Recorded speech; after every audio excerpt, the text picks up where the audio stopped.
സുഭാഷിതങ്ങൾ 16-ാം അധ്യായം. മനുഷ്യൻ പദ്ധതികൾ വിഭാവനം ചെയ്യുന്നു, അന്തിമമായ തീരുമാനം കർത്താവിൻ്റേതത്രേ. ഒരുവന് തൻ്റെ നടപടികൾ അന്യൂനമെന്ന് തോന്നുന്നു, കർത്താവ് ഹൃദയം പരിശോധിക്കുന്നു. നിന്റെ പ്രയത്നം കർത്താവിൽ അർപ്പിക്കുക, നിന്റെ പദ്ധതികൾ ഫലമണിയും. കർത്താവ് ഓരോന്നിനെയും നിശ്ചിത ലക്ഷ്യത്തോടെ സൃഷ്ടിച്ചു. അനർത്ഥ ദിനത്തിനു വേണ്ടി അവിടുന്ന് ദുഷ്ടരെയും സൃഷ്ടിച്ചു. അഹങ്കരിക്കുന്നവരോട് കർത്താവിന് വെറുപ്പാണ്, അവർക്ക് ശിക്ഷ കിട്ടാതിരിക്കുകയില്ല തീർച്ച. ആത്മാർത്ഥതയും വിശ്വസ്തതയുമാണ് അധർമ്മത്തിന് പരിഹാരം. ദൈവഭയം തിന്മയിൽ നിന്ന് അകറ്റി നിർത്തുന്നു. ഒരുവൻ്റെ വഴികൾ കർത്താവിന് പ്രീതികരമായിരിക്കുമ്പോൾ ശത്രുക്കൾ പോലും അവനോട് ഇണങ്ങിക്കഴിയുന്നു. നീതിപൂർവം നേടിയ ചെറിയ ആദായമാണ് അനീതി വഴി നേടിയ വലിയ ആദായത്തേക്കാൾ വിശിഷ്ടം. മനുഷ്യൻ തൻ്റെ മാർഗം ആലോചിച്ചു വയ്ക്കുന്നു, അവൻ്റെ കാലടികളെ നിയന്ത്രിക്കുന്നത് കർത്താവാണ്. രാജാവിൻ്റെ നാവിൽ ദൈവനിശ്ചയം കുടികൊള്ളുന്നു, വിധിക്കുമ്പോൾ അവന് തെറ്റുപറ്റുകയില്ല. ശരിയായ അളവും തൂക്കവും കർത്താവ് നിയന്ത്രിക്കുന്നു, സഞ്ചിയിലുള്ള കട്ടികൾ അവിടുന്ന് നിശ്ചയിക്കുന്നു. ദുഷ്പ്രവർത്തികൾ രാജാക്കന്മാർ വെറുക്കുന്നു, നീതി സിംഹാസനത്തെ ഉറപ്പിക്കുന്നു. നീതിപൂർവമായ വാക്കുകൾ രാജാവിനെ ആഹ്ലാദിപ്പിക്കുന്നു, നേരു പറയുന്നവനെ അവൻ സ്നേഹിക്കുന്നു. രാജാവിൻ്റെ കോപം മരണത്തിൻ്റെ ദൂതനാണ്, വിവേകിക്ക് അത് ശമിപ്പിക്കാൻ കഴിയും.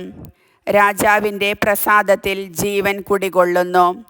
രാജപ്രീതി വസന്തത്തിൽ മഴ പൊഴിക്കുന്ന മേഘങ്ങളെ പോലെയാണ്. ജ്ഞാനം ലഭിക്കുന്നത് സ്വർണം കിട്ടുന്നതിനേക്കാൾ ശ്രേഷ്ഠമാണ്, വിജ്ഞാനം വെള്ളിയേക്കാൾ അഭികാമ്യവും. സത്യസന്ധരുടെ വഴി തിന്മയിൽ നിന്ന് ഒഴിഞ്ഞു മാറുന്നു, സ്വന്തം വഴി കാക്കുന്നവൻ ജീവൻ പരിരക്ഷിക്കുന്നു. അഹങ്കാരം നാശത്തിൻ്റെ മുന്നോടിയാണ്, അഹന്ത അധപ്പതനത്തിൻ്റെയും.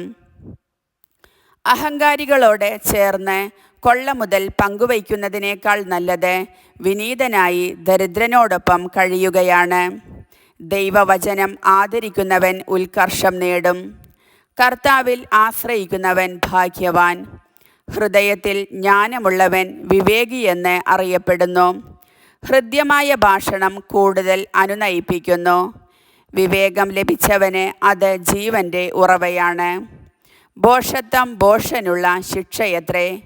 വിവേകിയുടെ മനസ്സ് വാക്കുകളെ യുക്തിയുക്തമാക്കുന്നു, അങ്ങനെ അതിന് പ്രേരകശക്തി വർദ്ധിക്കുന്നു. ഹൃദ്യമായ വാക്ക് തേനറ പോലെയാണ്, അത് ആത്മാവിന് മധുരവും ശരീരത്തിന് ആരോഗ്യപ്രദവുമാണ്. ശരിയെന്ന് തോന്നിയ വഴി മരണത്തിലേക്ക് നയിക്കുന്നതാവാം. വിശപ്പ് പണിക്കാരനെ കൊണ്ട് കൂടുതൽ ജോലി ചെയ്യിക്കുന്നു, അത് അവനെ പ്രേരിപ്പിച്ചുകൊണ്ടേയിരിക്കുന്നു. വിലകെട്ടവൻ തിന്മ നിരൂപിക്കുന്നു, അവൻ്റെ വാക്ക് പൊള്ളുന്ന തീ പോലെയാണ്. വികടബുദ്ധി കലഹം പരത്തുന്നു, ഏഷണിക്കാരൻ ഉറ്റമിത്രങ്ങളെ ഭിന്നിപ്പിക്കുന്നു. അക്രമി അയൽക്കാരനെ വശീകരിച്ച് അബദ്ധത്തിലേക്ക് നയിക്കുന്നു. കണ്ണിറുക്കുന്നവൻ ദുരാലോചന നടത്തുന്നു, ചുണ്ടുകടിക്കുന്നവൻ തിന്മയ്ക്ക് വഴിയൊരുക്കുന്നു. നരച്ച മുടി മഹത്വത്തിൻ്റെ കിരീടമാണ്, സുഹൃതപൂർണമായ ജീവിതം കൊണ്ടാണ് അത് കൈവരുന്നത്. ക്ഷമാശീലൻ കരുത്തനേക്കാളും മനസ്സിനെ നിയന്ത്രിക്കുന്നവൻ നഗരം പിടിച്ചെടുക്കുന്നവനേക്കാളും ശ്രേഷ്ഠനാണ്. കാര്യങ്ങൾ തീരുമാനിക്കാൻ കുറിയിടുന്നവരുണ്ട്, അന്തിമമായ തീരുമാനം കർത്താവിൻ്റേതാണ്. കർത്താവിൻ്റെ വചനം.